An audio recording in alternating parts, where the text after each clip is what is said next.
Good morning or good evening or whatever time you happen to be watching this. My name is Sterling Wyman and I will be going over the case of the Black Dahlia. In today's video, because I'm totally making more than one of these, I will be going over the unsolved murder mystery of the Black Dahlia. The case by itself has produced several books, 3 mainstream movies, and a cameo in American Horror Story. Yeah, you know the season where Evan Peters makes his debut of playing murderers and, you know, the scene? That scene. They actually make a reference to the Black Dahlia, which is crazy. The reason I wanted to make this video was because, one, it's an assignment for my Video 1 class, so they're definitely seeing this. But also, I think it's one of the most important unsolved murder cases to know if you're a general fan of horror or just true crime.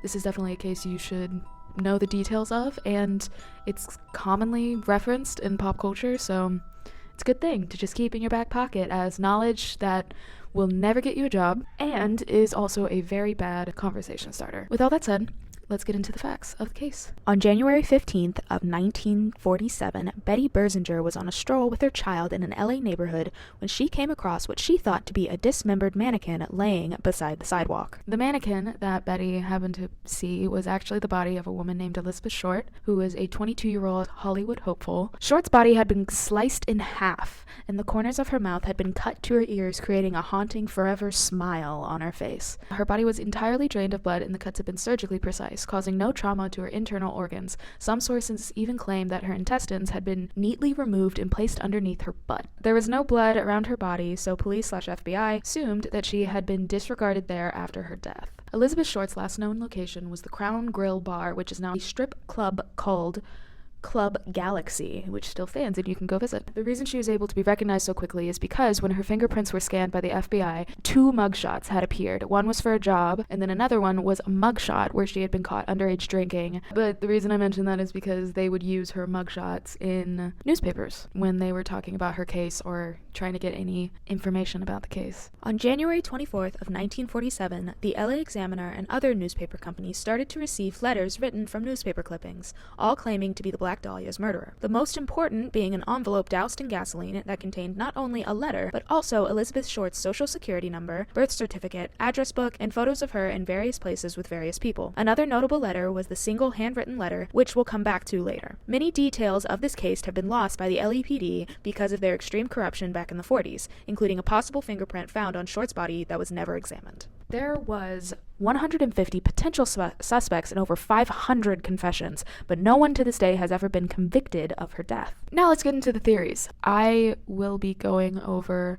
the 2 main suspects for the Black Dahlia case because I think they're the most important, but I highly suggest that you go do your own research because there are hundreds of theories surrounding this case. Let's go into the theory of the suspect, Leslie Dolan. According to Eatwell's book, Black Dahlia, Red Roses, The Crime, Corruption, and Cover-Up of America's Greatest Unsolved Murder, she believes that Leslie Dolan was the #1 suspect. She assumed that Mark Hansen, which was one of the last people the Black Dahlia was ever seen with, had requested for Dolan to kill Short because she had rejected him. There was multiple reports of people who saw them together on some of the last days the Black Dahlia had been seen, and so they believe that he had something to do with it, but wasn't actually the killer. Another thing that goes onto it is that Dolan had been a mortician's assistant, so he would have had the skills required to be able to separate the body as cleanly as it was and completely drain the body of blood. When he was called in by the police for a investigation, he actually knew details about Short's death that hadn't been released to the public, including a very disturbing detail that she had a rose tattoo on her thigh that had been completely cut out of her skin and shoved up her kitty cat. A lot of people believed that the reason he wasn't actually arrested for any of the that came up about him was because of Mark Hansen's power. Was actually a very powerful strip club owner and bar owner, and he also owned a hotel. Take with that as you will, probably bribed. Now, the icing on top of the cake for Eatwell was that she had found a case the same day that the Black Dahlia's body was discovered. The crime scene was found in 2 cabins of the Astor Motel, owned by a man named Henry Hoffman. One of the cabins was assumed to be covered in blood and fecal matter. Another cabin had found a brown paper bag covered in blood that contained women's clothing. This is where Eatwell believes that the Black Dahlia was murdered. The reason that this cabin was never looked into completely was because the man who owns the motels cleaned up the crime scene. Why?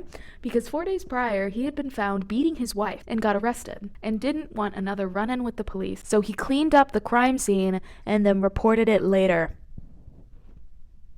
Now, getting into our second suspect, the man by the name of George Hodel. George Hodel was a highly intelligent man who studied surgery in medical school and ran an LA County venereal disease clinic. So he had the knowledge required to have done what was done to the Black Dahlia's body. It was also said that in his house in LA, there was a secret room that his children were not allowed to go into. Speaking of his children, he had 11 children with 5 different women, so he was a little bit of a bachelor. And some believe the reason he chose to go for the Black Dahlia was because they either had some sexual relationship or she refused his attempts, same as Mark Hansen. The reason he's a strong suspect is because of his son, Steve Hodel, who was 5 at the time of the Black Dahlia's murder. Steve Hodel had actually found photos of a woman that highly resembled the Black Dahlia. These photos have been submitted to the police and looked over and scrutinized over, but there's mixed opinions about whether or not it's actually her. He claimed that his father's handwriting was very similar to the one handwritten note that was sent to the LA Examiner. Again, results were inconclusive. Some people think he paid off the police to not arrest him. In 2003, Steve Hodel came back to his childhood home with a police dog. The dog actually located 2 spots on the grounds of his childhood home that contained human remains in the soil. But because the house is now privately owned, he has not been able to go back and actually dig up the areas. Much more of the evidence that Steve Hodel has found against his father is in his 2003 bestseller called The Black Dahlia Avenger, The True Story. If you would like to know more about either of these suspects, read the books and figure them out for yourself. So, thank you all for watching,